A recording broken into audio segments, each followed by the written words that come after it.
Eelmisel nädalal võttis Riigikogu vastu otsuse, mille tulemusena peab Eesti Kristlik Õigeusu Kirik end lahti ühendama Moskva patriarhaadist, mille kaudu Kreml sai tegeleda Eestis Russki Mirri ehk Vene maailma propageerimisega.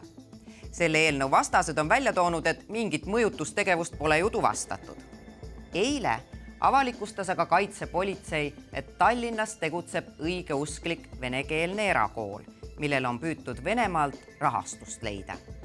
Põhiliseks niiditõmbajaks oli metropoliit Jevgeni ehk Kreml ajab oma kombitsaid läbi usu lausa meie lastesse.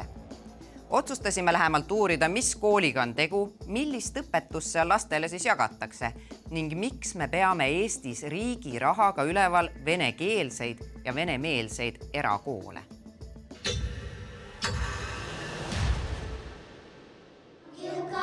Need on kaadrid venekeelse erakooli Shanghai ja San Francisco Püha Johannese kooli avatud uste päevalt 2022. aastal. Kool on selleks ajaks toiminud 4 kuud.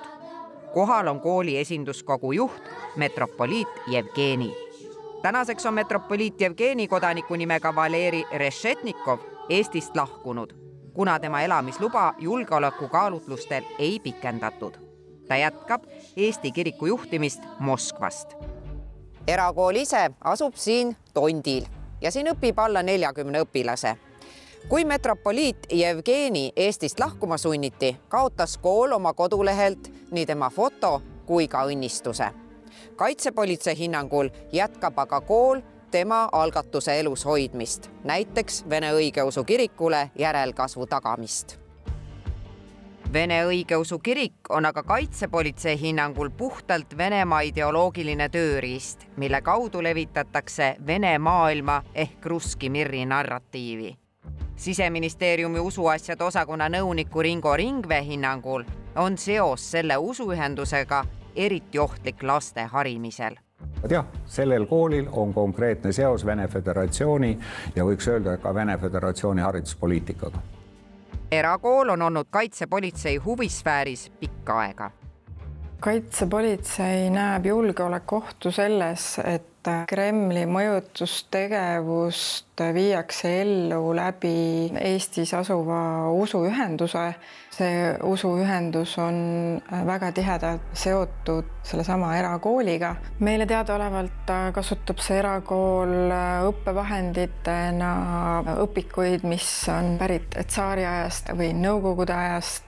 Ka 2023. aastal Haridus- ja Teadusministeeriumi poolt koolis läbi viidud järelevalvest selgus, et õpilaste kasutuses olevad õpikud on tellitud Venemaalt ning õpikute juurde kuuluvad ka töövihikud. Kui sa räägitakse Isamaast, Venemaal välja antud õpikust, kui oluline on Isamaa armastus, siis mingis mõttes saab küsida, et mis Isamaaga siis tegemist on, et ilmselgelt tegemist ei ole Eesti Vabariigiga. Erakooli veebilehel oli varem ka kirjas, et kool kasutab Vene klassikalise kooli elemente. Sama tuvastatakse ka koolis tehtud järelevalve käigus. Mida kujutab endast Vene klassikaline kooliharidus, saame teada erakooli enda poolt 2022. aastal korraldatud konverentsi ettekannetest. Veebikonverentsil vastandati Vene ja Lääne väärtusi ja rõhutati laste patriootliku kasvatamise teemat.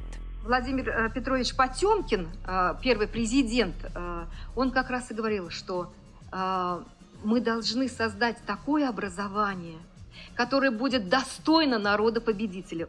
Kramova on põhjendanud ka vajadust pöörduda tagasi Stalini aegsete õpikute juurde. Именно Сталин приказал нашему образованию жить.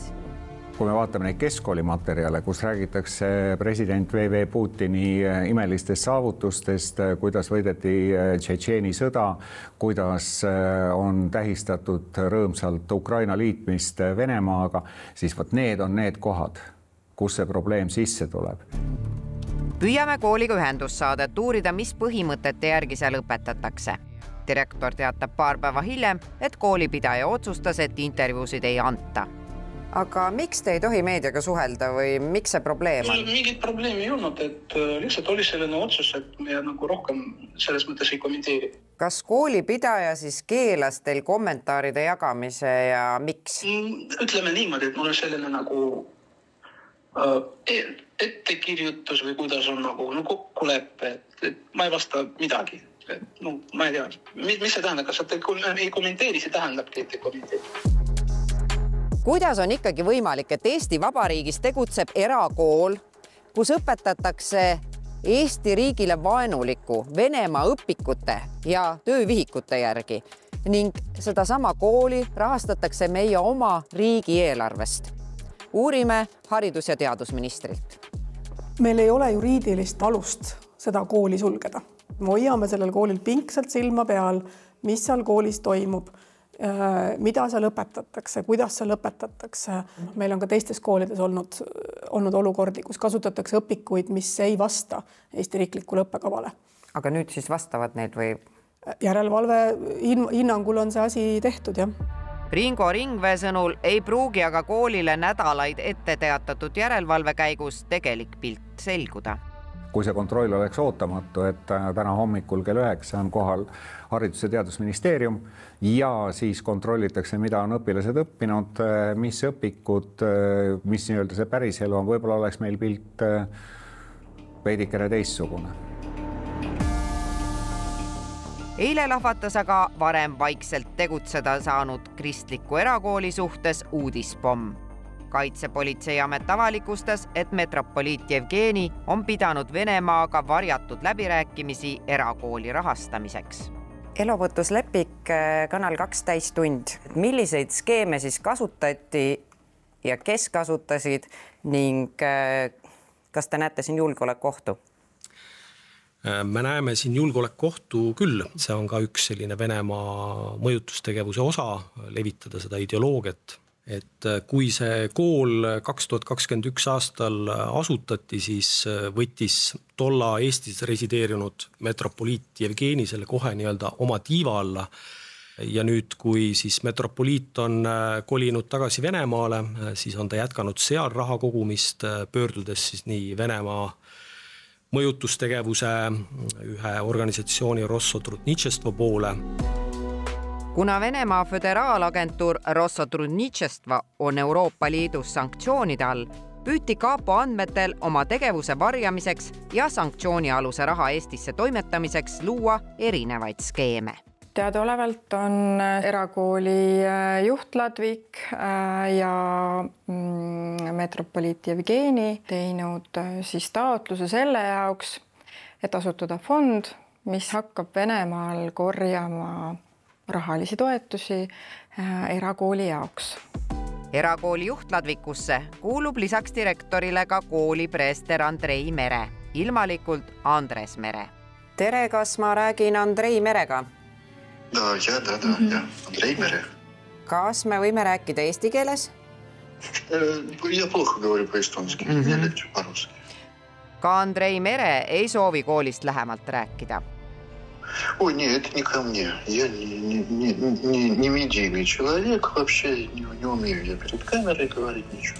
Kui asun küsima kooli rahastamiseks peetud varjatud läbirääkimiste kohta Venemaaga, jääb jutt lühikeseks. Я такого ничего не знаю. Я не в курсе вообще о таком, что где-то спрашивали помощь Россотрудничества. Вы спрашиваете мне вещи, которые однозначно хотите спровоцировать меня на что-то. Все, до свидания. Kas on võimalik, et need koolijuhid ei ole üldse kursis sellega, et neid Venemaalt taheti rahastada? Koolijuhid olid kindlasti kursis sellega ja Eesti Õigeusu Kiriku metropoliit Jevgeni allkiri on taotlustel, mis tõestavad, et oldi teadlikud küll. Mida ütleb selle peale Eesti Kristliku Õigeusu Kiriku piiskop Daniel? Ma palusin uurida sellelt kogu kooli siis vihiisalt ja tema ütles, et sellist asja tema ei tea. See kool tõesti tegutseb eraldi kirikust ja sellest fondist ma kuulen praegu teie käest esimest korda. Aga kui oleks toimunud, on see nagu vastuvõetav kirikule? Ütleme, et praegusel hetkel, kui igasugused sellised seosed ja majanduslikud seosed Venemaaga on keelatud ja siis antud hetkel jah, tundub see ikkagi sellisena asja, et sellist asja ei oleks praegu päris kindlasti vaja teha. Et siin tekib kohe see teema, et kas siis sellisel juhul ka seal koolis toimub tegevus, mis on mõjutatud Venemaa poolt?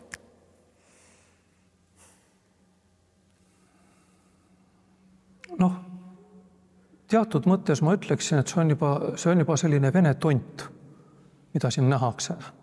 Et see, et vanemad tahavad oma lastele anda haridust nende laste emakeeles, mina seda ei võta kuidagi hukka mõista. Miks soovitakse seda venekeelset haridust säilitada on just seetõttu, et venekeelne osa ühiskonnast ei integreerukski. See kokkuvõttes on karutee neile lastele endile. Kaitsepolitsei näeb ohtu väärtusruumis, mille vaimus selle erakooli lapsi üles kasvatatakse. Kooli esindajad osalevad näiteks 9. mai tähtpäevaga seotud palvustel pronkssõduri juures, seda küll päev hiljem. Samuti on näiteks õigeusu preester Oleg Vrona osalenud Surematu polgu tegevuse reklaamimises tänaseks Euroopa Liidu sanktsioonide all olevas YouTube'i kanalis Pass ja näidanud üles oma ustavust Venemaale.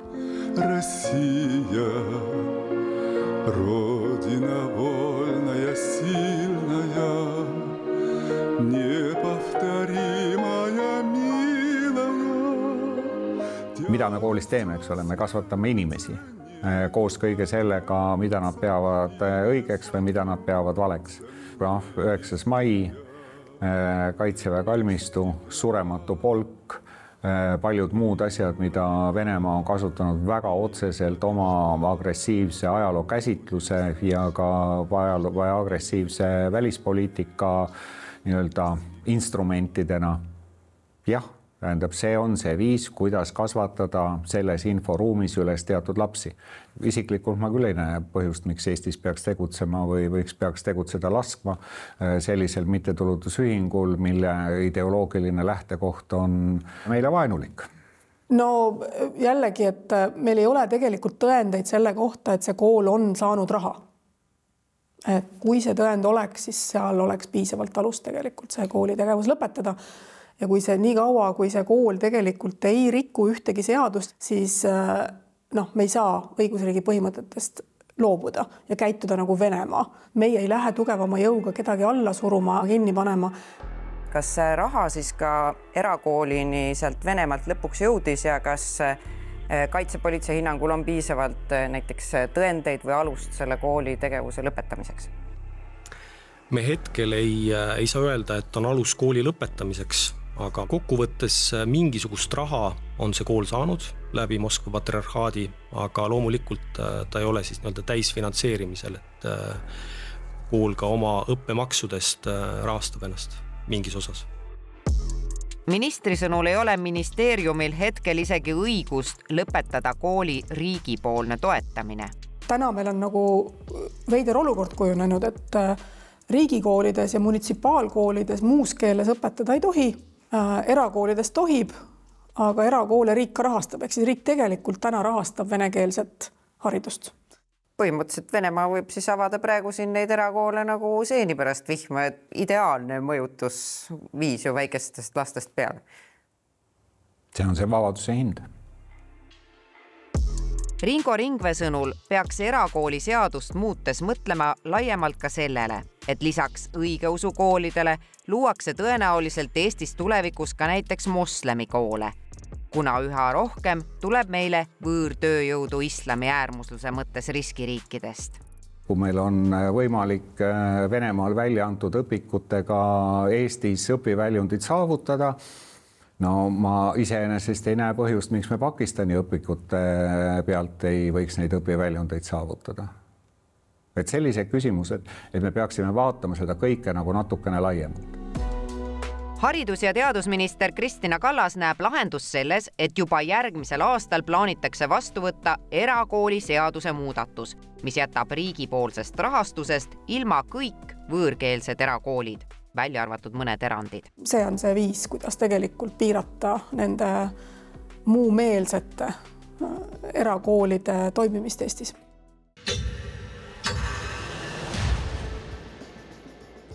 Haridus- ja teadusministeerium loodab, et kui lapsevanemad peavad ise oma laste võõrkeelse hariduse kinni maksma, siis need erakoolid surevad kiiresti välja. elame-näeme.